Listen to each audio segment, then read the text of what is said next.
black Nissan NP 300 loaded with black bags wrapped with plastic. Both Warrant Officer Mokhana and Chief Mashaba briefed me of the scene. I was Warrant, can you then maybe give us more details on what exactly information they shared with you when they briefed you, as you described there? I think I stated it in paragraph 17, because what they said, what Warrant Officer Mokhana was saying is that he received a call from Chief Mashaba about a container with drugs, and Chief Mashaba received the information from the Chief Mashaba's informer.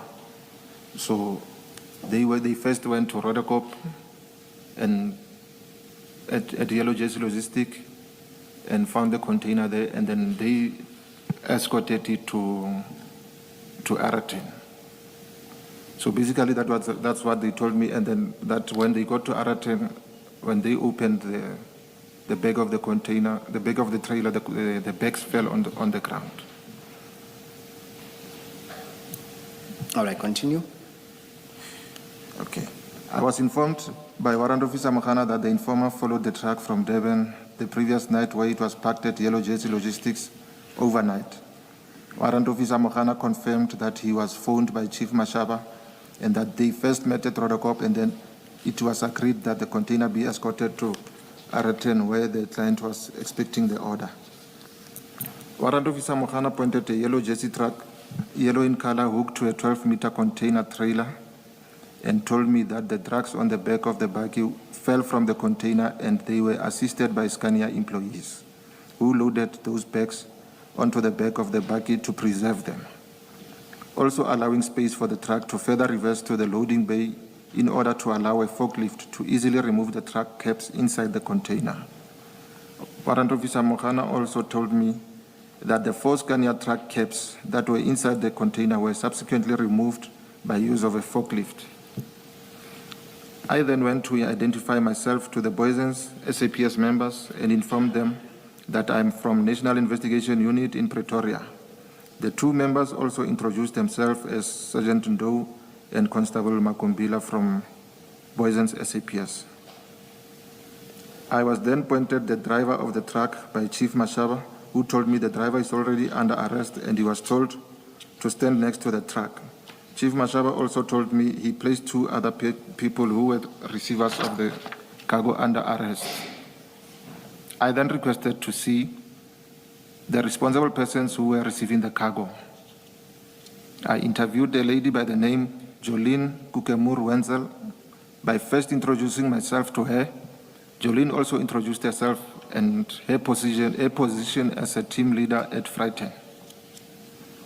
She was shaken and also confirmed to me that she was placed under arrest. I asked Jolene to explain her role in placing orders in Brazil and the arrangements of transport logistics, including how the container serial numbers are allocated. I then started obtaining Jolene's statement. In the meantime, I requested Warrant Officer Mokhana to summon photographers if he has not done that already. At this stage, the scene was under control. The exhibits were still secured in bags in their original forms, not tampered with. The crime scene was still under investigation as witnesses were interviewed and suspects under arrest. The dog unit was summoned as well as the photographer. It is also worth noting that the primary responsibility of the first responding police member is to safeguard the crime scene until the arrival of crime scene examiners from local criminal record center and the investigating officer. I can also confirm that the scene was handled in line with the SAPS National Instruction 1 of 2015, which states that crime scene management involves the process of planning and implementation of measures to take control and secure the crime scene, ensure the integrity and the originality of evidence and exhibits, investigate and process the crime scene thoroughly and undisturbed, coordinate and maximize the collection of exhibits, utilize the investigation support resources optimally, record facts and events properly, and ensure that the crime scene remains under police protection for the period determined by the crime scene manager. It was at this stage, while busy obtaining Jolene's statement, that a lot of police vehicles started driving in. There were also security personnel from Business Park and Scania who came, and they were walking in and asking questions where we came from. Due to the number of police vehicles that were coming in, I kept on being distracted by people passing by towards the police van. At this stage, I was busy writing down the statement on the bonnet of the red Kia. I further phoned Doc Unit and Captain Midupi to hear how far they were, and they said they were getting nearer to the scene. I also requested Warrant Officer Mokhana and members of Poison's SAPS to cordon off the scene, as there were lots of members working through. Members from Poison's brought the scene tape from their patrol van, and I saw them together with Warrant Officer Mokhana pulling the tape behind the Poison's police van. Warrant, I want you to go to the Exhibit 5, the bigger one, on page 37.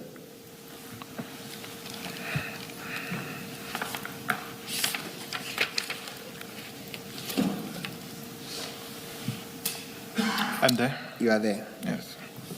I want you to focus on, there's photo 33.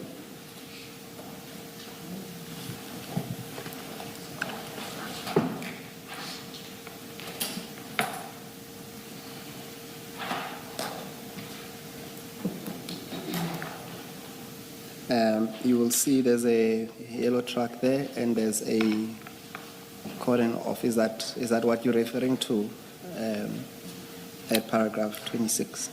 Yes, that's what I'm referring to. And further to the left of the police parking, there was a trailer that side. Okay. So the tape went further to the trailer. Maybe go to the next page and see if that's on page 38. Will that also be the stretch of your? No, it's not. It's not that visible here. But the cordon off, that's part of your instructions. Yes, that's correct. Okay. Yes. Then let's proceed to 37. I do not recall whether I finished writing Jolene's statement, as there were a lot of police officers in uniform coming in. Instead of coming to us and inquire what was happening, those members went and stood with employees of Scania. I requested Jolene to make copies of the way bill. She went to the office to get those documents. At some stage, while still busy on the scene, Jolene returned and handed the documents I requested to me. At around 10:15, Captain Midupi arrived, closely followed by doc unit members, Sergeant Phakula and Sergeant Sape. I went and briefed them about what was happening on the scene, and I also introduced them to Warrant Officer Mokhana and Chief Mashaba. While waiting for the photographers, a certain gentleman came and instructed the two Poison's police members to write their statements, as he was now taking over the scene. I asked the gentleman who he was and that he should introduce himself, as he already knew who I was.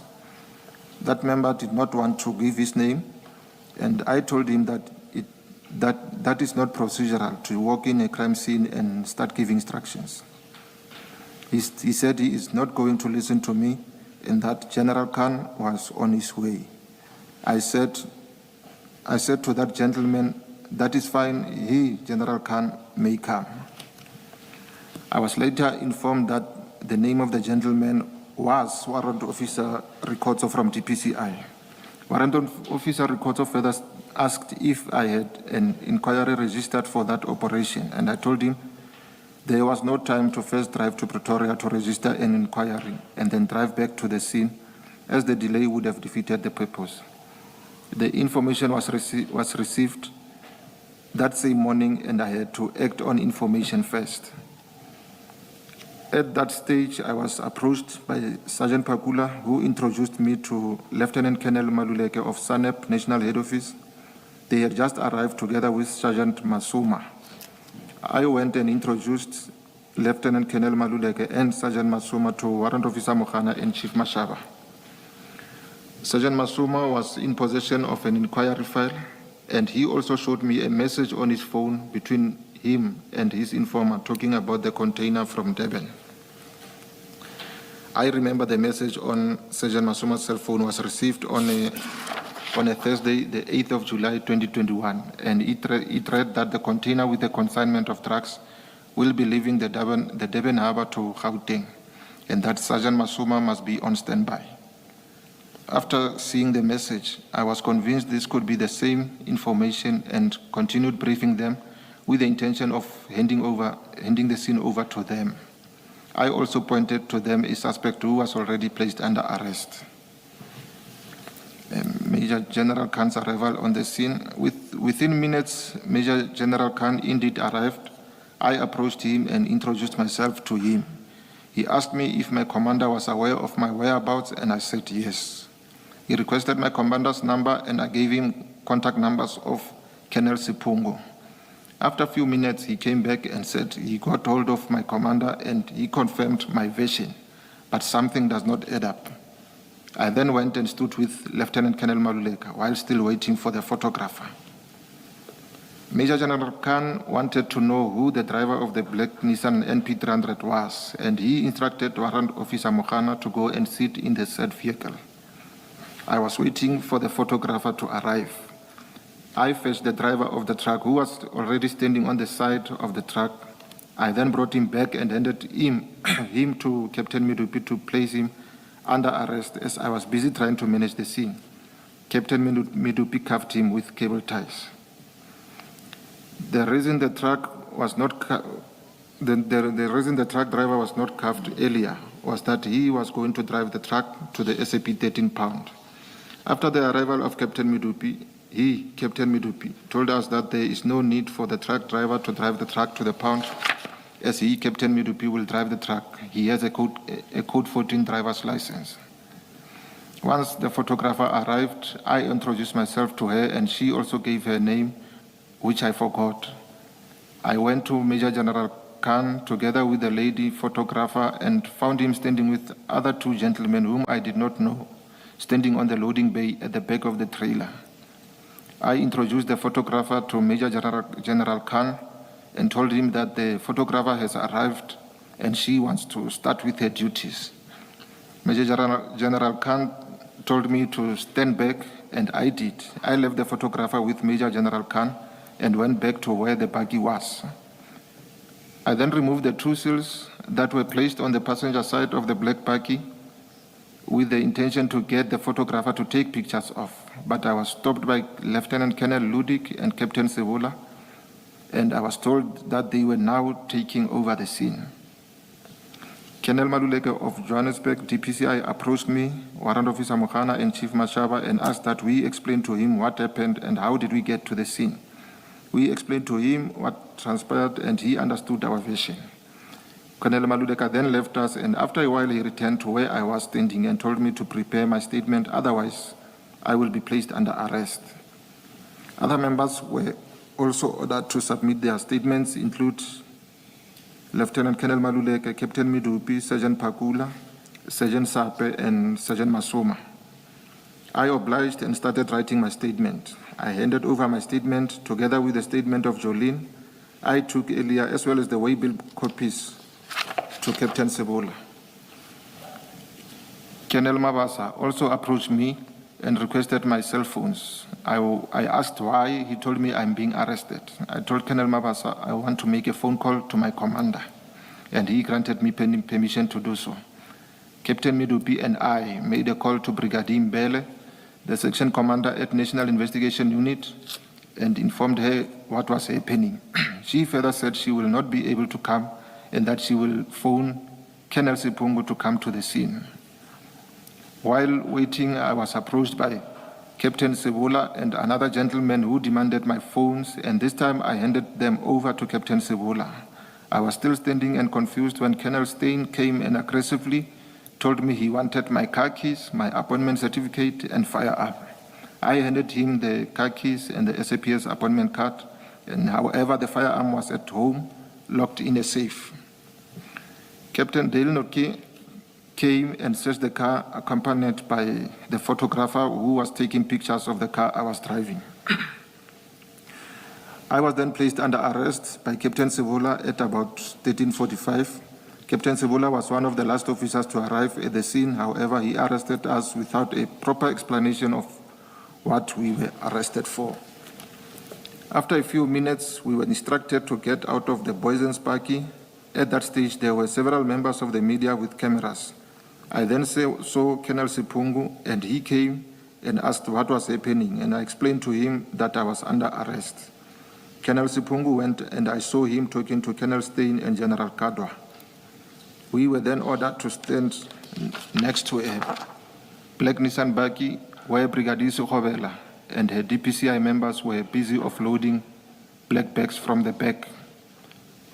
At no stage were we handcuffed. I counted 35 bricks in each of the first 10 bags, black bags that were opened in front of us. We were told to get in the back of the Boysen's SAPS police bag while they were still busy unpacking the exhibits from the black bags to the forensic exhibit bags. It was at around 19:30 when I was taken to Boysen's SAPS, where I was detained together with Warrant Officer Mokhana, Chief Mashaba, and a gentleman I only knew when I was in the back of the police buggy as Tumelonku. The suspects whom we placed under arrest, including the truck driver, were released. The truck and trailer with registration number HP01HG that we were going to book in at SAP 13 was handed back without being booked in. There was interference from members of the public as well as SAPS members. This amounted to defeating the ends of justice as well as obstructing a police officer from performing his lawful duties. The dog unit was stopped from performing their duties. Lieutenant Colonel Maluleke, who had an inquiry file, was made to leave the scene. On the 11th, maybe perhaps to follow through with your evidence properly, Warrant Officer, maybe let's clarify your specific role when you arrived at the scene. I think you have explained in your paragraphs what transpired, but what we need to understand is that from the briefing he testified yesterday, he accepted that he was the first responder. Then what happened? Did he hand over the scene to you? Who was in charge after that? Can you explain the process after that? When you found the scene, and then after the briefing, who was in charge? And what was the plan, having found the scene the way it was set out? Sure. So, Warrant Officer Mokhana was the scene manager before. I take it he was the scene manager before my arrival, and he handed over the scene to me. So I was in charge of the scene, and hence I started giving instructions for the cordon off and the photographers to be called. And up until when I was about to give it to Lieutenant Colonel Maluleke, where I was arrested. So I couldn't even hand it over to Lieutenant Colonel Maluleke. Okay. Can you explain why was the scene handed over to you, and why did you also ultimately intend on handing it over to Sergeant Maluleke? Okay. It was handed over to me as a better person equipped to investigate, perhaps, at that stage, because I was the first person to arrive, investigator, and I was the one who was called to the scene. So when I handed over to Lieutenant Colonel Maluleke, he's working at South Africa, at SANEP. So it's his mandate. So I was handing it over to a relevant person. And then what and placed in a black baggie. In terms of scene management, you do explain that you are aware of the national instructions dealing or relating to managing the scene. What did you make of that situation when you arrived? Yes. Unfortunately, the drugs were already removed and in the back of the baggie. So I was not going to instruct them to place it back as to where, otherwise we were going to further contaminate the scene. But as he, Mokhana, considered, the scene was already contaminated. But upon my arrival, I had to now make use of what is there and continue with the investigation of the scene from where I found it. You basically manage the scene as it were. As it were, yes. Yes. Yes. My concern, warrant officer, is when you then attempted to remove what they call the seal. duplicate seal. And then that's when you are stopped by, I think it's Lieutenant Ludic. Can you explain that a bit more? What was happening there? No, I was innocently taking those seals to. Remember, I left the photographer with Major General Khan, so I was taking those seals to her to take photos of those of those seals, and obviously she was supposed to take further to take them further to forensic. I think the obvious concern, as you will appreciate, would be you handling the seal, the exhibit, as it were, and moving that exhibit, as it were. No, it was already moved. From the explanation I got, it was removed from. It was found in the back of the trailer, so it was removed and placed there. So mine was to take it and hand it over to the photographer.